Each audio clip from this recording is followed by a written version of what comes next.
चौधरी साहब, ये इस वक्त जो सिचुएशन है, ये 12 अरब डॉलर को हमने रोल ओवर करवा लिया, लेकिन ये रोल ओवर 1 साल, 2 साल, 3 साल तक हमारी हेल्प कर सकता है। उस वक्त तक तो IMF प्रोग्राम भी अपने एंड पर आ जाएगा। क्या उस वक्त तक ये 7 अरब डॉलर्स हमारे तमाम मसाइल को हल कर देंगे? जो अगले 2 से 2.5 साल की पेमेंट्स हैं, वो किस तरह से करने में हम कामयाब हो सकेंगे?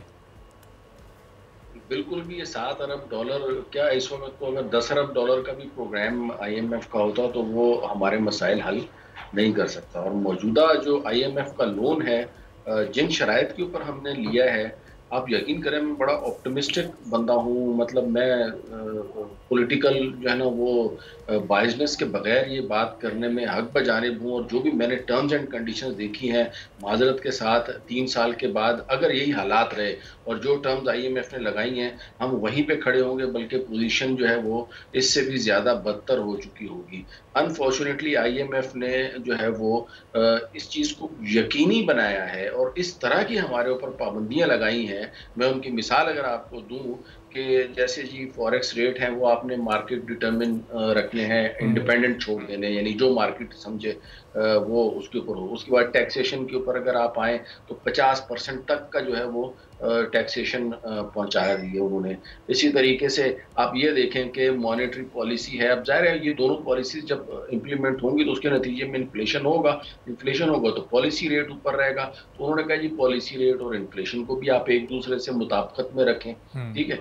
तो ये सारी ऐसी चीजें हैं। पावर सेक्टर की अगर आप बात करें, वहां पे अलग उन्होंने जो है वो पाबंदियां लगाई हुई हैं कि आपने टैक्सेस जो है वो लेने हैं। उसके बाद किसी किस्म की कोई सब्सिडी नहीं देनी है। जितना भी नुकसान है वो सारे का सारा आपने पब्लिक को ट्रांसफर करना है, इंडस्ट्री को ट्रांसफर करना है। तो उसके बाद ना हमारी इंडस्ट्री फले फूलेगी, ना हमारा एग्रीकल्चर फले फूलेगा, मजीद जो है ना वो हम कर्जे के नीचे दबते जाएंगे। तो तसल्ली की है IMF ने इस मामले में। और मैं यहाँ पे खराज तहसीन पेश करूंगा। मुझे आपने सुना होगा ना, तेरी याद आई तेरे जाने के बाद। तो इसहाक डार साहब आपको याद आते होंगे, जिनके ऊपर हम लोग बहुत जो है ना वो तनकीद किया करते थे कि जी आपने जो है ना वो डॉलर को आर्टिफिशियली कंट्रोल रखा हुआ है, आर्टिफिशियली आपने इसको 107 रुपए पे रखा हुआ है। आप IMF को ये क्यों कह रहे हैं कि आपने आना है आए, नहीं आना है तो ना आए, हमारे पास अल्टरनेटिव्स भी हैं।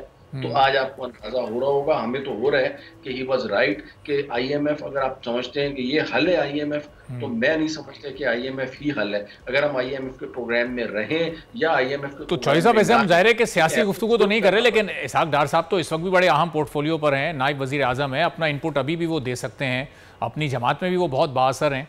तो क्यों वो खामोश हैं? अगर ये पाकिस्तान के मफाद में नहीं है ये प्रोग्राम और इससे पाकिस्तान की मुश्किलात और ज़्यादा बढ़ रही हैं, तो कम से कम पाकिस्तान के फ़ायदे के लिए तो उनको खुलकर बात करनी चाहिए। हुकूमत का बड़ा अहम हिस्सा है।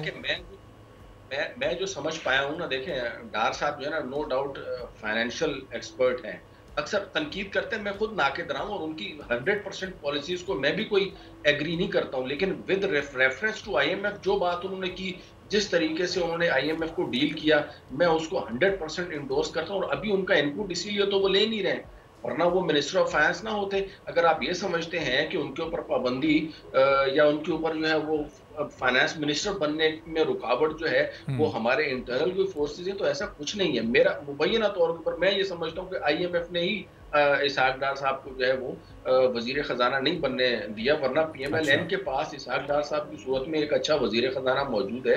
क्योंकि इस वक्त मैं एक और बात अरबाब साहब आपको बताऊं, देखें अगर मार्केट में किसी चीज की शॉर्टेज होगी तो पाकिस्तानी कौम तो आपको पता है भेड़ चाले वो तो उसके पीछे भागेंगे।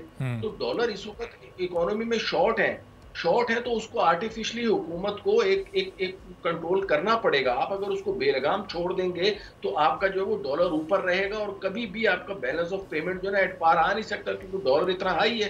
डॉलर का जब रेट ज्यादा होगा तब तक आपकी ना महंगाई खत्म होगी, ना ही आपका बैलेंस ऑफ पेमेंट के मसाइल हल होंगे, ना दीगर इशूज हल होंगे। तो सबसे पहले पाकिस्तान को अपने इस फॉरेक्स जो रेट है ना इसको कंट्रोल करना होगा। अगर ये डॉलर को आज भी 200 रुपए से नीचे ले आए, बेशक आर्टिफिशियली IMF के मुआहदे की खिलाफ वर्जी करके ले आए, तो आप देखिएगा महंगाई ऑटोमेटिकली कम हो जाएगी और उससे बहुत इंडस्ट्री को फायदा होगा और इंडस्ट्री चलेगी, टैक्सेस में इजाफा होगा। ठीक है, और ऐसे वे आउट्स की ज़ाहिर हम तवक्को करते हैं कि हुकूमत तक ये वे आउट्स आप लोगों के आपकी एक्सपर्टीज़ के जरिए पहुँचें, ताकि कम से कम ये अगले प्रोग्राम से पहले हम भरपूर तैयारी कर सकें।